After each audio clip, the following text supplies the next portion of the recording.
नमस्कार. मी श्री चंद्रकांत उर्फ अर्जुन कुमार शिनगारे, कराड. स्पर्शी साहित्य परिवार व हेलिंग हार्ट्स विथ मानसी आयोजित मानसिक आरोग्य जागरूकता निमित्त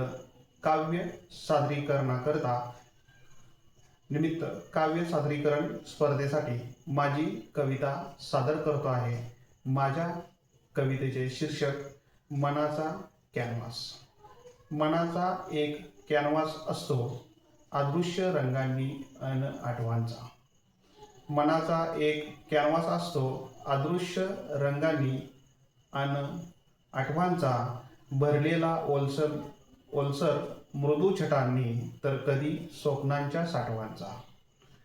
कधी त्यावर उमलते ते आईच्या कुशीतल्या मायेचे चित्र, कधी त्यावर उमलते ते आईच्या कुशीतल्या मायेचं चित्र, तर कधी बाबांच्या सहवासाने जगाच्या पाठीवरचा पहिला मित्र. बालपणाचे काही ताजे रंग पावसात भिजलेले निष्पाप क्षण, बालपणाचे काही ताजे रंग पावसात भिजलेले निष्पाप क्षण आजही अंतर्मनाच्या कोपऱ्यातून अलगद मनाला आठवतात विलक्षण.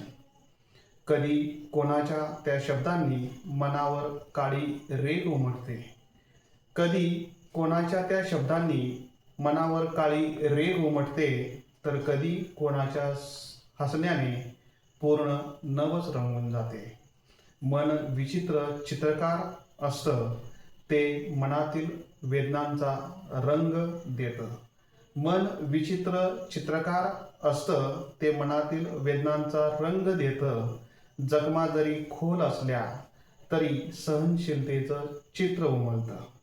काही माणसं मनाच्या पटलावर कायमची कोरली जातात. काही माणसं मनाच्या पटलावर कायमची कोरली जातात. त्यांचं अस्तित्व आणि आठवणी मात्र रंगासारखे पसरत राहतात.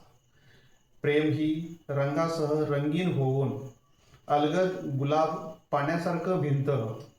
प्रेम ही रंगासह रंगीन होऊन अलगद गुलाब पाण्यासारखं भिनतं. मन नकळत संपूर्ण आयुष्याचं सारं चलचित्रच बदलून टाकतं. आपल्याला माझी कविता आवडल्यास व्हिडिओला लाईक, कमेंट करा आणि मनस्पर्शीच्या आणि हेलिंग हार्ट्स या दोन्ही यूट्यूब चॅनलला सबस्क्राईब करायला विसरू नका. धन्यवाद.